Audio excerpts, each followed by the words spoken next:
for the rule of law and above all, a victory for life. ট্রাম্পের নির্বাচনী প্রচারণায় যাওয়ার কথা দিয়েও কথা রাখেননি নরেন্দ্র মোদী। এই জন্যই কি শপথ অনুষ্ঠানে মোদীকে আমন্ত্রণ জানাননি Trump? I easily win. If you count the illegal votes, they can try to steal the election from us.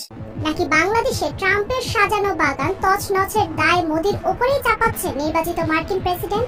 গত সেপ্টেম্বরে মার্কিন নির্বাচনী প্রচারণা যখন তুঙ্গে, তখন জাতিসংঘ সম্মেলনে যোগ দিতে আমেরিকা যান ভারতের প্রধানমন্ত্রী নরেন্দ্র মোদী। সম্মেলনের ফাঁকে ঘনিষ্ঠ বন্ধু ডোনাল্ড ট্রাম্পের সঙ্গে তার দেখা করার কথা।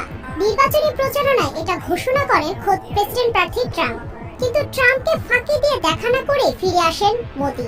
When India, which is a very big abuser, he happens to be coming to meet me next week, and Modi is fantastic. I mean, fantastic man. Trump বিষয়টিকে মোটেই ভালোভাবে নেননি, কারণ মোদী শুধু ট্রাম্পের বন্ধু নন, এশিয়ায় চীনের আধিপত্য মোকাবেলায় ট্রাম্পের প্রধান ভরসাও। মোদীর হাত ধরেই বঙ্গোপসাগরের সামরিক ঘাঁটি এবং বাংলাদেশের উপর নিয়ন্ত্রণ করতে চেয়েছিলেন ট্রাম্প তার আগের মেয়াদে। রাষ্ট্রদূত হিসেবে সামরিক কর্মকর্তা রবার্ট মিলারকে পাঠিয়েছিলেন বাংলাদেশে। It's going to be only America first. ভারতে মার্কিন রাষ্ট্রদূত গত সপ্তাহেও সামরিক সম্পর্কের কথাই জোর দিয়ে বলেছেন। বঙ্গোপসাগরে ঘাঁটি স্থাপনের চেষ্টাও আমেরিকা করছে অনেক বছর ধরে। বিশাখাপত্তমের যৌথ মহড়া হয়েছে গত মাসেও। Not just Indians who have come for decades, but whether it's investment, whether it's looking at the ways that our militaries are coming together, we really see this as a relationship with endless possibilities and without any limits. দুঃখের বিষয়, ট্রাম্পকে কোনো উপহারই দিতে পারেনি মোদী।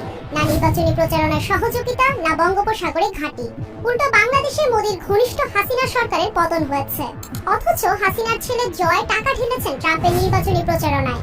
আদায় করে নিয়েছেন ট্রাম্পের বিবৃতি। I am announcing today that the United States, আমেরিকার প্রতিদ্বন্দ্বী চীনের রাষ্ট্রপতি শি জিনপিংকে আমন্ত্রণ জানানো হয়েছে।